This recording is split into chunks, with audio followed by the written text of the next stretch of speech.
Hey girls, just checking in on the live, seeing how you guys are going. I know I haven't been on or talked in a while. I'm in San Francisco right now. Have some people staying at my place in New York, so I am definitely changing over here now and doing more of a bi-coastal thing. So hit me up if you guys are in San Francisco. But I wanted to talk about the whole what is a provider situation with Monet and Jalen. If you don't know, the whole sassy boy epidemic, I'm gonna call it. With Jalen and his flower boy era. And I am just so happy for Monet in general for all of her success. But I'm very serious that Jalen is also very supportive of her and happy for her success because I'm sure that she's probably paying half the bills, if not more. Comparing their social media channels, if you look at them, and it's just so surprising. Like a 30-year-old man doesn't know what a provider means is embarrassing. Like in this economy, like we've been in this economy for so long now, maybe a year. And it's like comparatively men and women, he's like, oh yeah, are you gonna pay for my haircut? Are you gonna pay for my haircut then? Like, babe, your haircut's like $50. My haircut's like $250, like plus a treatment and stuff. And you're surprised that we want help paying for our hair. Our hair is the one that's way more expensive. Like, what is a provider? Are you serious? Like, obviously, if women provided for men in the same capacity that we're expecting men to provide for us, men are cheap. Everything is cheap. The whole point that we're mad and we want providers is because the inherent pink tax that we have to pay. We pay more for hair, we pay more for our nails, we pay more for our outfits, okay? A guy can just slap on a button up and pants and be ready for the date. A girl, you have to get a dress and the dress is not perfect. You have to get it altered, you have to shop around. Like, it takes so long, emotionally draining for you to find a nice dress that will just fit. And like the little black dress situation, it takes so long. If a guy was to show up, new haircut, new nails, like every single time, like I know Jalen mentioned on his thing that he wants to get a pedicure. Okay, baby, that's $50. What about our nails, okay? You wanna do your nails too? Okay, that's like $15, $20 for like a manicure, no gel, pedicure. You know, my partner does go with me to the nail salon. He gets a pedicure too. He gets a nail, but he doesn't come online and tell people that he wants me to pay for his nails. That's outrageous. I mean, Monet is what, 22, 24? Jalen is 31, 30, above 30, okay? Like 6 years on her, 5 or 6 years on her. Me and my sister were 5 years apart too. She never asked me, hey, like, can you help me pay for my hair, my nails, my stuff? Whenever we went out, she'd be like, oh yeah, like I can pay for your nails, I can pay for your hair. She has a good job, she's confident in her job, she paid for it, okay? She's a very successful woman too. She's a venture capitalist. She, worked in investment banking, Morgan Stanley in New York City, okay? So it's not like she's not financially capable of it. And we're not talking about being financially capable or not. The whole thing is, hello, women pay more. If I paid for the men's stuff, like if I paid for my partner when he went to the pedicure, it would be way cheaper. It would be half the price that I would pay. Of course we would want to pay because it's cheap. But that's the thing. The pink tax is that women have to pay more. Women have to go out and be, in danger all the time. And that's why it's important for me and for my partner that he understands that paying for the stuff is just him calling to attention the issues that women have to go through each and every single day. Like $250 for a freaking haircut or color and stuff like that, and treatment. For men, it's like $100 in New York City. And it is so much more expensive. Like, not even talking about we're not talking about haircut when we're talking about hair, right? Remember, we're not talking about haircuts at all. Really, we're not talking about this hair. We're talking about this hair, right? We're talking about this hair, that hair, right? Your legs, like your underarms, your stomach. How much does it cost to get it waxed? How much does it cost to get it lasered? I lasered my armpits, my hoo-ha down there, and that's expensive. It cost me maybe like $2,000 to get my armpits and my Brazilian done. Plus, I still have to get waxing and razoring done if I'm going on a date, if we're doing that, if I'm preparing my body for that situation. Like, it is so cheap. Okay, we're talking about $2,000 I just paid on my body. And then on top of that, as a $2,000 as a investment. And on top of that, before the date, you're probably gonna go get a Brazilian. What is that, $80? Okay? And your armpits, another $20. You gotta get your eyebrows done too, another $20. Okay? Like, you're already up here. Let's not even count the $2,000 laser treatment. Let's just call it the waxing. Okay, you $80 for your Brazilian. You have $20 for your armpits. You're gonna do a full leg, so it's $50. So you're at $150 for just the hair on your body. Not even talking about the hair on your head. We haven't even gotten there yet. And he wants to be like, oh, like, why aren't you paying for my hair? Why aren't you paying for my stuff? Like, bro, be serious. How much is it compared to women's stuff? Compare what society has for women and compare it to what men have to pay. Like nothing. Men don't pay anything for their stuff. They hop out of bed. They barely even showered, okay? I know many men after work, they showered in the morning. They're like, okay, I showered in the morning.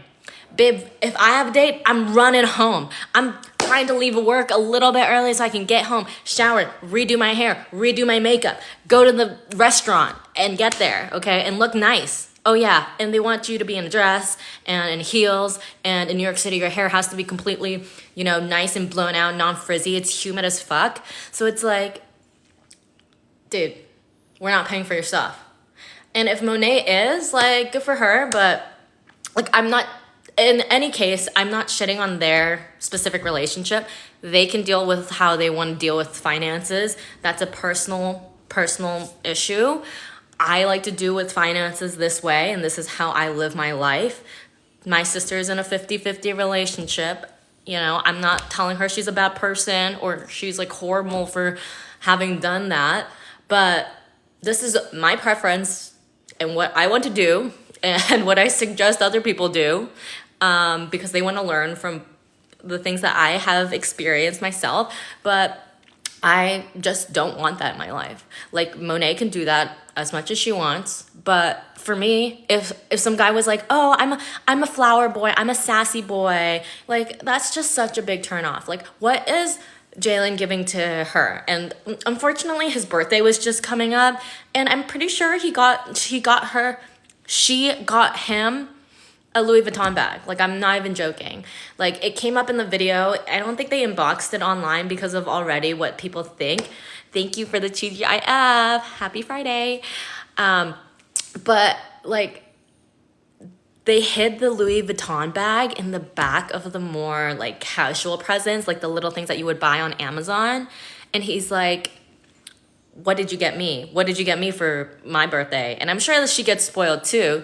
But if it's such a back and forth like that, I want to be with my friends. No lie. No hate, no tea, no shade. But I'd rather spend that money on my friends. They know what I want better. They know what's in their style. They know what's trendy. My guy, I have to obviously he picks things out for himself and like picks things out for me. And I love that it's his perspective and stuff. But like gifts my girlfriends buys me in a more transactional one-for-one, like, oh, it's my birthday, I get you something. It's your birthday, you get me something. We both pay for it separately. And it's both about the same price as what we're budgeting here. I'd rather have my girlfriends pick for me. They pick a lot better things than men do, like, for real. And the expectation to be like, where are my flowers? Like, he basically cried because he's never gotten flowers. Like, I am not doing that. Like, he's basically saying like, yeah, just get the Birkin for him. He's like, where's my Birkin? Are you gonna take me to Hermes, Monet? You know, like that's crazy. That's crazy. I'm just happy, you know, Monet is doing her own thing still. She's getting that bag. She just released a new perfume.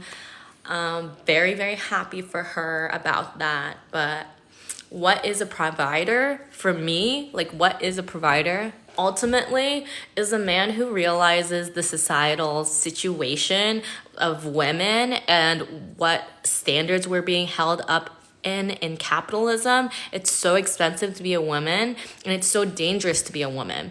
The least you could do is pay for the dinner, the date, the bills. Like, it's not that hard. And to bring up like, oh, if you have my child, then it's okay. If you have my child, then I'll pay for you. Like, absolutely not. Absolutely not.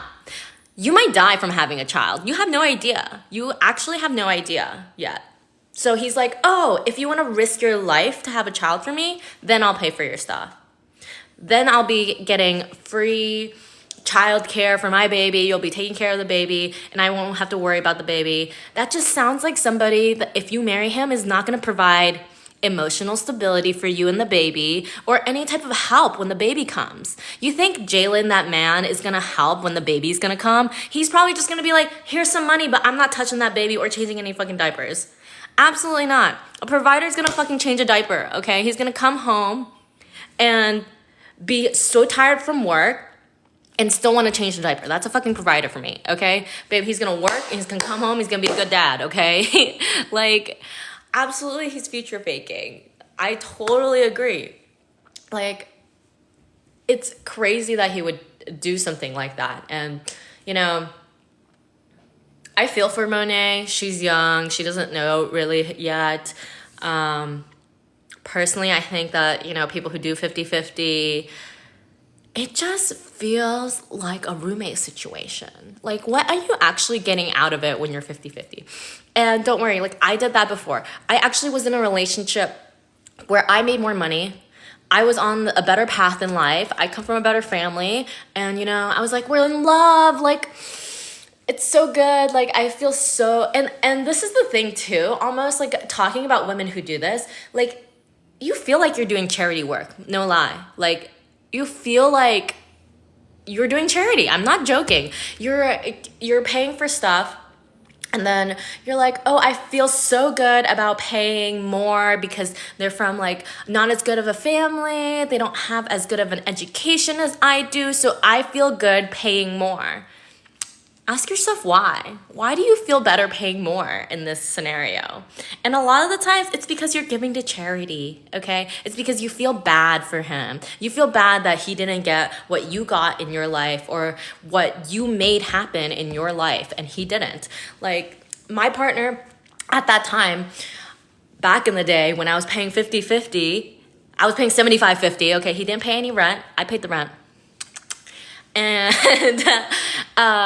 he barely paid for meals, and when he did, we'd probably do 50-50 on that too. So he's not paying the bills, he's not paying the rent, he's not paying for dinners, okay? And then guess what happened? And not that this leads to that, like, not that being in a 50-50 relationship leads to cheating or anything like that. But when you're in a 50-50 relationship, and then a person ends up cheating, how stupid do you motherfucking feel, okay? You're not married. You didn't take an oath. You didn't do anything. You're a boyfriend and girlfriend, 50-50. And in my case, I was doing 75-50 or 75-25. And I paid a lot more in the relationship. And I'm giving him free sex. And he's living in my house. And he's eating for free. And he gets to cheat on me. Okay? Like, in this scenario, if you are with a provider situation, okay, maybe not a provider, I shouldn't say that. If you're in a relationship where you have all the bills paid for the man, okay, and then you are, it happens down the line that maybe he cheats, okay, not that it makes sense, okay, a man can decide whatever financial situation he's gonna have and still be a cheater, no matter which financial decision he makes. It's about his character. But when you're doing 75-25 or 50-50, and then he cheats, versus when a provider, okay, he's paying all the bills and you are, giving him emotional support for his work. Okay, he comes home, he's so annoyed about work, he's yapping, you're there for him. You're like, it's okay, baby. Like, you are so good at your job. You're so hardworking. Like, I know that you are just so smart and like you are successful. Is he going to a therapist? Is he paying a therapist for that? So you're paying you're giving him emotional support. Of course, like, I know you're supposed to do this in a relationship, but we're talking about imbalances in a relationship, okay? And you're expected to cook and clean, okay? And maybe he's paying for a cleaner and he's paying for the cook or whatever, but you're mentally in charge of, when the cleaner comes, letting in the cleaner, making sure the schedule's packed, making sure the house is cleaned already before the cleaner comes. That's your job, probably. Like, and then food, like deciding what the food is, deciding like what to eat. And that's why, like, the mental strain that you're actually put in, and on top of that, the societal expectations that women have, like to look nice, to be dressed up, the societal value that you add to a man with a good job, and while you look good, like a pretty girl, you are adding to his value. You are making him look better, okay, too. And then he cheats on you. At least you had your bills paid. At least you had your rent paid. At least you didn't have to pay anything to eat, Like, of course, in that moment, you can also be doing your own thing. Like, right now, I'm studying for my MBA. I'm trying to do my GRE right now, too. Like, you need to be also doing your own thing. But if at the end of this, he cheats on you, what do you... you don't feel as bad. Like, I personally don't feel bad if he cheats on me. Like, if he cheats on me and I find out, that's awful. Obviously, I'm gonna be sad. But at the end of the day, I'm gonna be like, this didn't work out. Like, we weren't right for each other. Like, you have your issues, and so I don't feel that bad. When he cheated on me when we were doing 50-50, oh my God, I felt like, he was using my money to take people out. Like, he's using my money to, like, go cheat on me, Like, what is he doing with his money then, He doesn't pay rent. He doesn't pay bills. I don't know if you ever, like, were a teenager and living at your parents' house, not paying any bills, not eating anything. You got to save a lot of money, okay? Like, you got to spend it on whatever teenage thing that you wanted to, like, go out, have fun, buy some nice things for yourself, like sweets or, party, whatever it is. But you got to save a lot of money. So imagine that before a guy. Like, it's crazy. It's actually insane. Like, if you're in a 50-50 relationship and he ends up cheating on you, babe, he's using you to cheat. He's using you as a housekeeper, a maid, one up in his career, just like Jalen is right now for Monet. Tell me at full face, like, that Jalen isn't using Monet for more followers right now. Just like I said, like a provider, like, or whatever, a man having a woman next to him, and a good woman at that, it only ups his own value. Like, a woman having a good partner, of course it's fabulous for you, but like, societally, it doesn't bring you any value at all. It's actually more valuable for you to be single. And I'm not even kidding. And I really, really hope I don't see, like, Jalen doing something to trap Monet in any way and, like, stop her progress in her career, because he wants to, at the end of the day, some people like this, people like Jalen, people who are like the flower boy, want to tie people down. They want to tie the woman down. They don't want them to be successful because they're jealous, because they could never, because he gains more followers from being with her than she gains from being with him. Like, look at the dynamic. He opens his mouth up and yaps, and she will lose followers, basically. Like, he can post a video of her doing a mukbang and gain followers. It's absolutely insane that he would want to do 50-50 in this relationship, even though she makes more. Like, I know one of you guys just asked, what if you make more and he has no interest in? What if you make more, but he has no interest in your money and has a provider mindset? That's, like, absolutely the best scenario ever. Like, I mean, not ever, but, like, that's okay for me. Like, if he doesn't make as much as me, but still wants to provide and still wants to be there, that is the fucking man. Like, I know that when the baby comes, he's gonna want to provide for the kid too. If I can't pick up the slack, he's gonna be picking it up too. It's not that I want him to be at home, but it's crazy to think that way. Like, you can already tell that if he was a dad, that he would be abusive. Like, I'm not even kidding. Like, what is he gonna say to the baby? Like, it's just absolutely insane. And yeah, the other thing, yes, Shay, the age difference is what's crazy to me. She's younger than him, and she makes more too. It's just freaking insane that anybody would want this to happen. Like, I've been with people, I've seen people, I've had friends who are with people who make more as a woman, but still, the man still wants to provide because he knows that in his heart he's a provider. It doesn't matter how much money he makes, okay? I always talk about this. Yes, I want to marry somebody who's rich because that's the socioeconomic class that I'm from. Like, because my parents want this for me, and that's just how it is. Like, and with this, like, with men who are like, don't make as much as you, but still want to provide, but still want to take on that burden, that takes so much mental load off of you. The fact that you don't have to take an opportunity or be at an opportunity that doesn't serve you. For example, like, we're women of color. Like, if you are in a racist job, like, you don't have, that's high paying, that makes really good money, you won't feel like you're stuck at the job. You'll feel more abundant in your career to want to take more risk and do a different job, a different opportunity, go interview somewhere else, because you know that your man's going to provide for whatever bills, whatever rent, whatever food that you bring on the table, regardless of what you bring. So then, like, if you really wanted to pay for stuff, you can, like, pay for things. You can do more vacations or, like, more lavish vacations. He can do, like, the base, and you can add on a little bit, maybe get, like, a fancier dinner or something one night. Like, I'm totally for that. But at the end of the day, it's like the mental load that you have, right? He's taking off that mental load that says, oh, I need food on the table. Then you don't have to be like, I need food on the table. I also need this, and that for getting pregnant, having the time, or getting a certain part of my career. And plus, most of the time, the men are older, okay? So they've been around the block, okay? They're farther in their career than you are. They have more experience in the career than you do. And he still turns around and be like, but are you gonna pay for my hair? Like, babe, go to Supercuts. It's $50, okay? You know, maybe he gets a braider.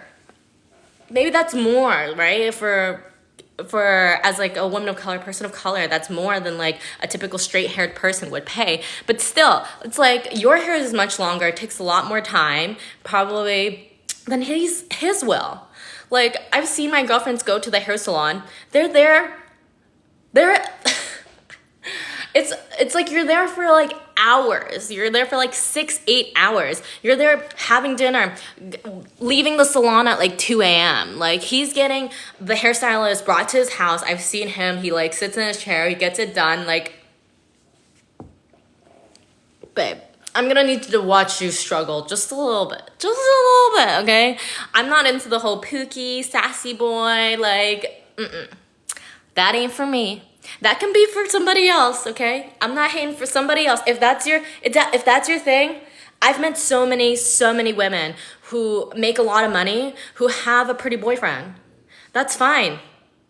You can have a pretty boyfriend and pay for him. I tell this to my friends all the time. She's like, May, you know, one of my friends. She's like, May, I don't make that much money, but I really, really want, like, a boyfriend. I was like, okay, sure, let's go on Hinge right now. Like, let me just see your type. Like, what are we going for here? You know? And me and my friend, we have provider boyfriends. And, like, even she makes more than him, but you can tell that he's, like, grinding. He's grinding so hard. He's like, babe, I'm going to make the most money I've ever made just to get you, you know, your Chanel bag, you know? He doesn't have it now, but he's like, he's actually younger than her. And he's like, babe, I'm going to get this promotion. I'm going to close this deal just for you, babe. Like, I want to close this deal for you, you know? And that's a provider. Like, now that he's making more, whew, like, that is hot. you know? I'm like, wow, he really pulled it out of that, you know? He wasn't making that much. He really grinds and is so hardworking and ends up making, you know, enough money to provide for her. And now she's just like not paying for the dinners and not paying for rent, you know? There's a possible way to like get there. But the fact that you're like, where are my flowers? I like flowers too. When you get me flowers? I like tulips. I like tulips. I've never gotten flowers before. I like tulips. Can you get them for me?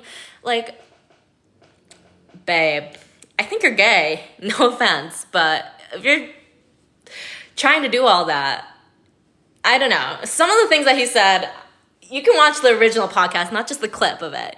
But some of the things he said, I'm like, honey,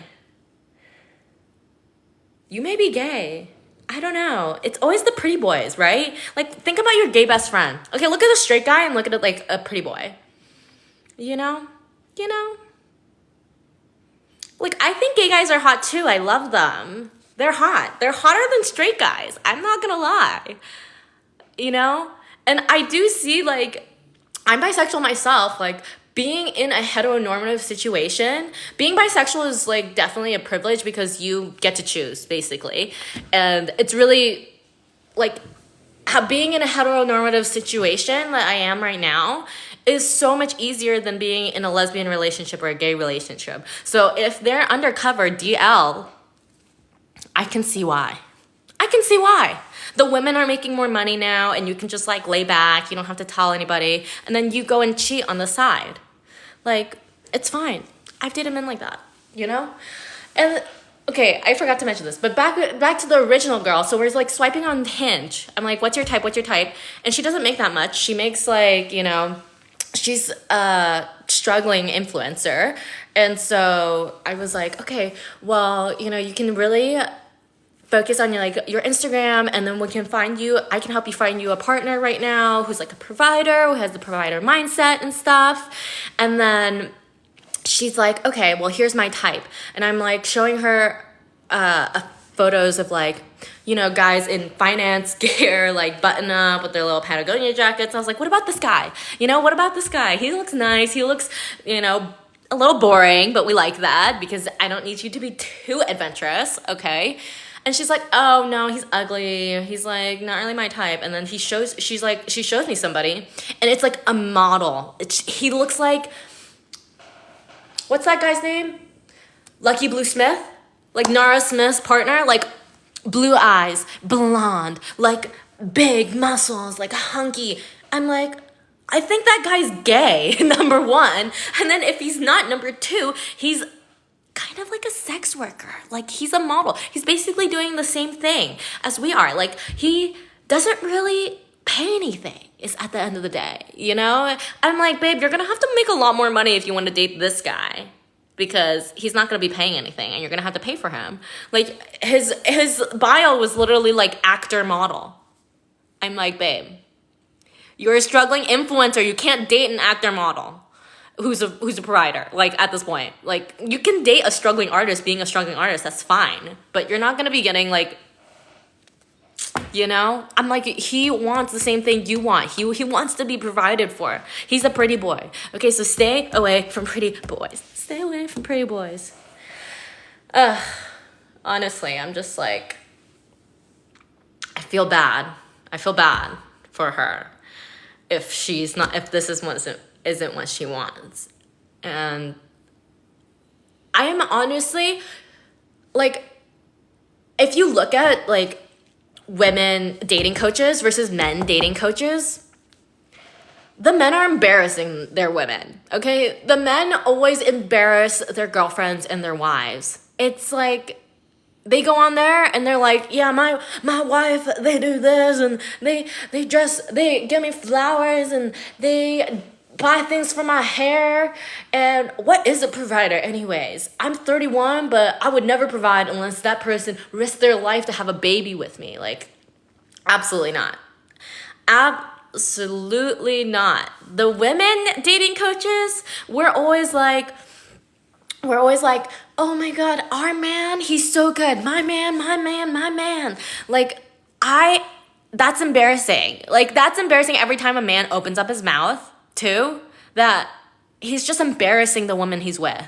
It's unacceptable. At least like women dating coaches, I know we get a lot of hate too, but at the end of the day, if you look at all of us, we're never throwing our partners underneath the bus. Like, ugh, embarrassing.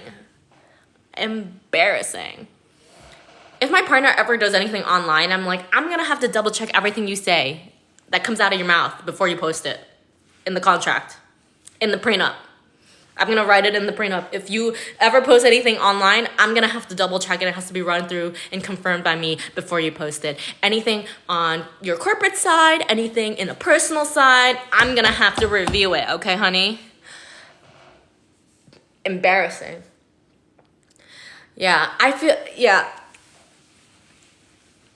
Rele says, I feel bad for her. Her comments have him set her up. Yeah. I actually don't feel that bad about that part. She just launched her new thing. Adding a little bit of controversy is just bringing so many eyes to her new perfume, which is amazing. And the girlies are not really like giving her shit, you know? They're kind of joking around more. She's like, oh my God, the provider providing, you know? But she is, isn't she? Or like she's getting it. But they're not like hating on her, which is something I think is important to mention too. I do feel bad for her, but in the sense that she's not dating a provider. Like, but if she's happy in the relationship, I'm happy for her, you know? If that's what she wants for herself, that's fine. That's just not what I want for me. Like, I have many partners who have stay-at-home husbands and partners, actually, instead. I have, like, a very wide breadth of different kinds of friends. Most of them are successful on their own, and that's kind of how this channel started, was because a lot of these successful women couldn't find people in the same caliber as them, but a lot of people also have just settled for the model boyfriend. I love that for them, okay? I met somebody from one of the big 5 accounting agencies who is a manager there, not a manager, but high up in the the leadership. They're older, they're my parents, not my parents, my friend's parents' friend. And she works at big 5 accounting firm. And I was like, oh, like, what do you do then? Because like me and the husband were talking, like, so much. We were like, oh my God, this, that. Like, we were chatting it up. We were like best friends, actually. And I was like, oh, where do you live? And they're like, oh, I'm in Arizona. We're snowbirds. So we like go to Arizona when it's cold out. And then we go back up to Washington when it's not. And I was like, oh my God, us too. Like in New York, I leave when there's snow and I leave when it's hot. And like that, I was at the end of that conversation, I was like, oh, so like, what do you do then, since your partner works at like the big 5 accounting firm? And he was like, oh no, I just like stay home and take care of the kids and do yoga. And I used to do yoga retreats. I'm like, great. I'm happy for you. Like, and he was still hot. He's like maybe 60 and he was like hot, you know? And that's what you want. If you, babe, okay, listen, this is the other thing. If you're not dating a provider, you want a caretaker, babe. You want a hot caretaker, okay? Just think about it in the male's perspective. Now that things are kind of changing in society, right? Women are gaining a little bit more traction, having a little bit more money. You have to start thinking like a man if you're going to do that. If you're not going to be dating a provider, you need a caretaker. You need a hot caretaker, okay? You need a hot mama, you know? A hot man. And a lot of the times, too, I grew up in the Silicon Valley. A lot of the wives, too, that were very successful in the tech company, and then like divorced, and then later found another partner to get with. They're like their personal trainers, like hottie, like 27-year-old, like me, but a man, you know, personal trainer, and they're like early 40s, very successful, very powerful businesswoman. Like, if you're trying to date a hot man, go for a caretaker. Go for the model. Take care of him. Like, they're cheap. Again, like, look at the thing that I said earlier. Like, oh, the man, you want to take care of a man and you're a successful woman? Oh my God. Whew, it's cheap. It's cheap. It's cheap taking care of a man. I would love to, you know? Like, if I wasn't in this relationship with my provider partner, like, whew, the man that you would pay for, getting a haircut, letting them go to their, I don't know, they like what? The cold plunges now? Going to the cold plunge at the Equinox or something every single day? Like, babe, I'm gonna get you an Equinox membership. Don't even worry about it. It's not even that much. It's like $200 a month. Baby, you go. You go. You go to Equinox every day. Let me know what you did at work, you know? I'm like, ugh. Yeah, exactly. Giselle with her karate instructor. Abso-fucking-lutely. Absolutely.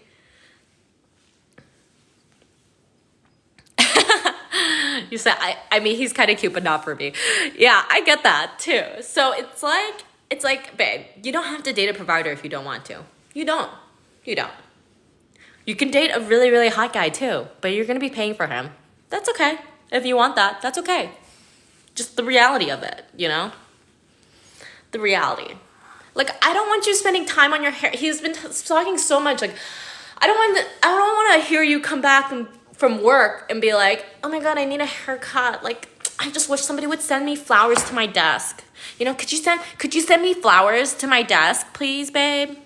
Like, I just haven't received any flowers yet. Can you ship it to my work so everybody can see that you sent me flowers? Like, you'd be embarrassed. You'd be embarrassed.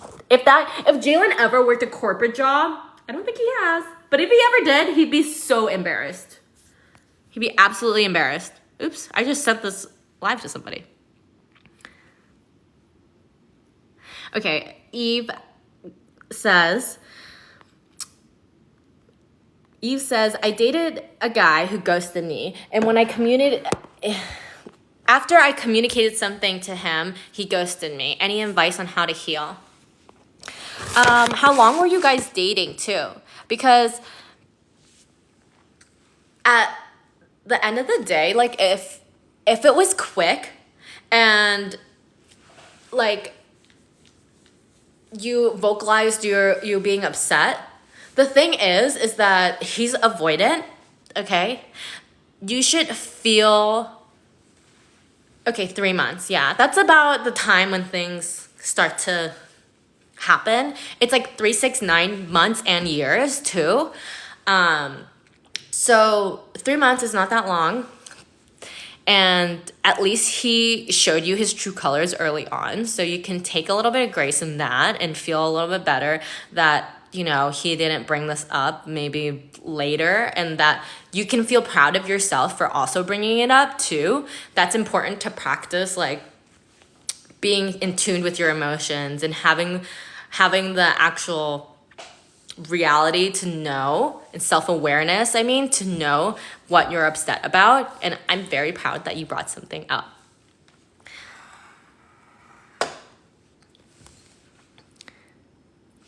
Okay, so you said he works 5 to 6 days a week and you had made plans, but you're upset that he slept in and left me undelivered the whole day. Yeah, I would be upset about that too. I've actually had a few people mentioned a similar thing to that before. Like, people have gotten upset about a very similar thing. Like Saturday and Sundays, if you want to sleep in versus wanting to go out and do something. And in reality, it's just that you guys are not compatible at the end of the day. So if you want to get over it, like you're feeling really sad, just know that like you did every single thing right and you guys just didn't work out, and that's okay. You know, the fact that you didn't have to wait so long to figure it out either should be a blessing. And the best way to get over it is to just, my favorite thing is to journal these days and write down exactly, you know, what upset you and why and what you can do next time, right? And you're not really doing that much different things. Like, I think that you did everything right. But you can really process your thoughts on a journal so that you can get over it, right? So a lot of the times we're ruminating on things because it's just stuck in your head. So at the end of the day, like, just reading these two little comments that you've left, you guys are not super compatible. Like, he wants to sleep in on the weekends and hang out and just like relax. and you want to like spend the day together and go out, or even just like come over and spend time together, like that's a big thing that I do talk about with my clients. Like another client of mine, this exact same thing happened where they had a good date, and then they were supposed to meet the next day for something else because they're traveling in to see each other. And then he was like, oh, but then I texted her and then she didn't text me back until like 1 or 2, like in the afternoon. And I was super upset by that because she slept basically through the whole day. And that's like a big thing. It's like, are you a morning person or a night person? Like at what point do you feel like that's intruding on your own personal time too? Like that's important. Like maybe he slept in and didn't feel like that was a big deal, you know? And it's not sometimes to people, but it's a big deal because you don't want that, right? You don't want that for yourself. So maybe next time, like for your next relationship or the next guy that you are interested in, you can ask that. You can be like, so like, how do you like to spend your weekends? Do you like to sleep in? Do you like to be active? Do you like to grab a coffee? Like, do you have a dog? Do you like to walk the dog? What is your ideal weekend like? And they can just tell you, you know, what it is. And a lot of the time for dates, I really try to have the guy say the thing first, because you don't know what person you're dating, so you don't know if, you know, they're lying or something. Yeah, totally. So yes, we made plans, so I would have just loved a heads up if you wanted to sleep in on his day off. I totally get that. And then like in his perspective too, like maybe he was like, it's my day off. She should have realized that, you know, I'm gonna sleep in or whatever. And I get that too. Like my sister's partner sleeps in all the time until like 12, and she kind of like does her own thing first, or like walks the dog and do the dog things first. And sometimes I did that with my partner too. It's like, if you're, the bigger issue is that he ghosted you and wasn't able to communicate at all. Like, sometimes like my partner wants to sleep in. He works a lot. Like I get that. He's tired on the weekend. He wants to sleep in. And sometimes he doesn't get enough sleep during the weekday. So he wants to sleep in. So if it's communicated and you're like on the same page, then you can go do something first before you like meet up and do your plans later in the day to communicate. Like maybe you didn't have to mention it so rash. Like I don't know how you mention it, but I'm probably assuming that you're not doing anything crazy. You're probably just like, hey, I thought we had plans. Like, just wanted to know what your situation is. So you probably best to like check the compatibility about that a little bit earlier on.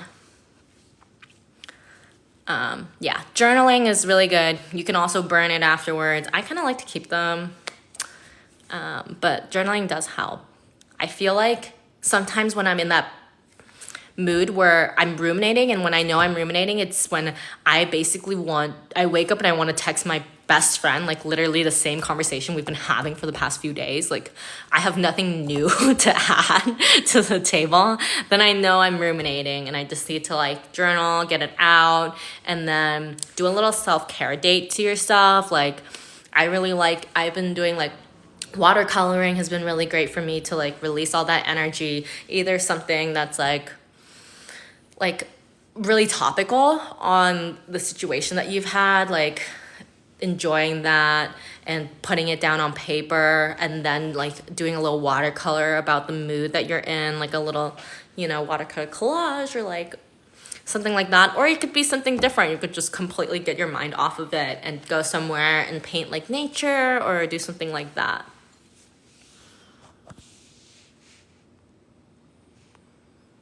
God, glad you guys are helping each other out too. That's so amazing. I love that.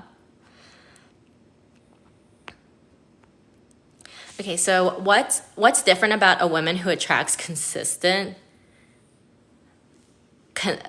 what's the difference about the woman who attracts consistency and a provider man? Thank you guys so much on the engagement. Love you guys. So a big thing I've noticed is just being so into yourself. Like, you have to be like number one. If you haven't decentered men and you're still in that like pick me era, that's okay to be in that era, but like growing out of it, that's what's more attractive to men, is like when they have to earn a spot on your schedule. Like, you are so busy that men literally have to step up to be more attracted to you. And that's a big characteristic that men love, is a challenge. And setting up those hurdles for people or for men to come after you. And that's like the biggest thing. So having really successful women, I know, who do this the most. Successful, like financially and career success. And they work so hard, and then they don't really have a lot of time for men. So they're like, okay, I can only do dinner. I can only do dinner on Thursday at after 8. And that's it. And the man will be like, okay, pick you up at 8. I already got everything organized. So that's like one of the biggest things. And I find that women who are really into portraying a certain level of like wealth and richness to them too, they'll attract dusties more. Like, when you are looking like rich, you look wealthy, you have a lot of name brands, dusties will be like flying around you, you know? They will be attracted to you like moths. They're like, ah, you know? And yeah, that's the bigger thing. Like, don't lead with money, and don't lead with money, and also don't lead with your career as a woman. Like, when you go on a date and you're like, oh my God, I am really successful at my job. I'm one of the top sales associates at my job, and I'm really crushing it. Like, I just got this big award. Then the person's gonna be like, oh, you got a big award for your job. That's what you're very proud of. Okay, well, then why don't you pay for dinner? You see? So the things that you brag about are the things that you're portraying. That's, if you're bragging about how successful in your career is, like, that's not how you brag about your career. If you want it to go, you should say how passionate you are about helping blah, X and Y, Z at your job. I'm so passionate about, working on marketing teams with companies who are B Corps and give back to the community and are women focused and are POC and women of color focused, or whatever your passions are. What are your passions? Not like, oh, I'm the top sales associate. Like, you don't want to say it like that, because then that's what you're leading with and that's what you're giving off. Okay, Eve says what? I'm almost about to get off because my phone is about to run out of battery, okay? But, okay, last questions, and then I'm gonna head out. So, what are your thoughts? Sorry, I had to just plug in my phone, but I'm gonna head out after this question.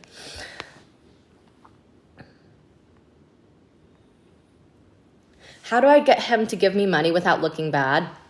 Has he asked you to have sex with him, or has he pressured you to have sex at all? Just think about it that way. Like, you shouldn't feel bad about the money thing, because he doesn't feel bad about asking you for a little sexy time. What are your thoughts on phone checking? I had a friend talk about this and I feel conflicted. I personally am totally for phone checking. I don't really care. I feel like you should be able to have an open thing with your partner about phones. Like, you shouldn't feel like they're hiding something. I am really like not into, like, if you're doing it kind of more sneakily, I guess. Like, I think that it should be an open communication. I have the passcodes to my partner's phone, so if I can be like, oh, like, I'm not even gonna check his phone, but the fact that he knows that I have his passcode just gives me a lot of relief anyways. And then I can check whenever I want, And we also do like partner sharing photos on Google Photos. So if you had any photos uploaded to the cloud, like, I could actually like see them in my own Google Photos immediately, like on the cloud. So I don't know if that's considered phone checking necessarily or like monitoring, but we definitely have like an open, transparent boundary about that. I'm not trying to constantly, and I think that's really helped because I'm an anxious avoidant. So I do want to check, their phone constantly, but that also creates, like, when you don't trust your partner in that way, it creates a bad situation where your partner doesn't feel like they're trusted either. Like, that needs to be agreed upon, that you guys do trust each other, and that's fine. So he gives me his code, and I'm not literally running through his phone every single second, like, of the day. And, I don't really feel like he is hiding anything, and I'm like peeking over. And if you do feel like that, like, that's probably not the best relationship. Like, he should make you feel secure in the relationship. He shouldn't, like Ali said, be like grabbing the phone and like kind of looking at it all the time. So I wouldn't. Yeah, but I've definitely, with my anxiety, like, he's maybe checking his phone a little bit more or something like that. And I'm like, who you talking to? That is really hard to overcome. And having the transparency that we have over the phone codes now, I don't feel like I have the need to peek over at him as much anymore. And so that's helped. And I know it's very touchy these days, like, about privacy and stuff. And because my partner is really into tech, he's like a tech person. And so privacy, especially on the phone, is like really, really important to him, and just like a value-based situation, like security, private security, technology security, and having your personal information secure. That's like really important to him. So I knew it was a big step asking him to give me his phone code and do the partner sharing. For me, like, that's a bigger thing for me. And so we kind of like traded that. Like, he gave up something for me and I gave up something for him. So he has access to my phones. And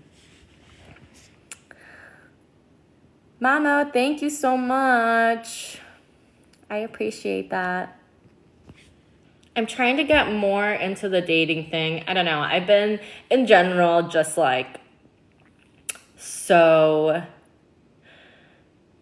distraught over talking sometimes. There's a lot of scrutiny on the dating coaches situation. So I don't know. I'm thinking about creating a second channel just so I can post more freely a little bit about my day-to-day and keep this one a little bit more of just dating.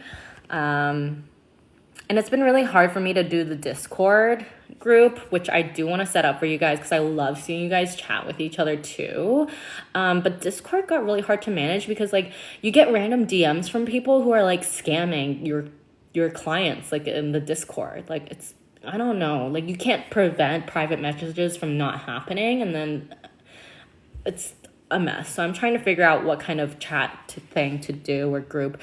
I might try to do like a private Facebook group maybe, because I am old now. I guess Facebook is a little bit easier to manage than Discord.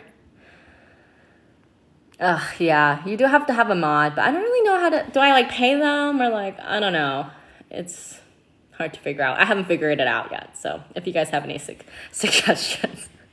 Yeah, it is so hard. All right, well, I'm gonna sign off, charge my phone and stuff. Make sure you guys are following my YouTube. I'm gonna start posting more things on there soon. I think I'm just gonna do like a free course on YouTube and just let it happen that way because I'm so tired of doing it. Yeah, my YouTube is just Maykalinu too. So if you look up Maykalinu, it'll be on there. And I think some of my old YouTube videos are posted on my link in bio. And yeah, I don't think you have to pay mods on anything and they just do it for the community, but that feels just wrong to me, you know? I did at the time kind of have a temporary thing about, like, I would trade a dating session in response to them like doing the modding for the channel. But I have trust issues with some of the people, like giving power to some people online, just because I don't know the platform that well on Discord. I don't know if they can like take it or do something. I don't know. It's just too confusing. I don't know. Yeah, exactly. Discord is very techy to me. At least maybe ask your partner. I know there's just too many functions on there. I know my partner's in some like few Discord trading groups or like crypto things, but I don't know. The girlies, do we know how to do that, girls? And he doesn't even really know too, because it's kind of like, it's both. It's like a tech plus social media platform. So he doesn't like, you have to like work it and like learn it, and there's a lot to learn. So I might just, I don't know. Let's just move to Facebook, to be honest. There's less features. Like I can keep control over the features. I don't know about that part, but I really feel, yeah, like I feel like it's easy to use, but then when you're trying to set up like the channel, that's when it gets hard. But yeah, I really enjoyed the Discord and I really miss it and having that community. So I want to try to work out something for that. But all right, you guys, happy Friday. I hope you guys have a good day. See you all later, and check out my YouTube for more. I'm gonna be posting more dating, and I'm gonna be having a second channel soon just for more like beauty, fashion, my life, day-to-day things, and I'm gonna keep this one more strictly just dating. So hopefully that you'll see more of my dating content soon. Bye, loves. Have a good day.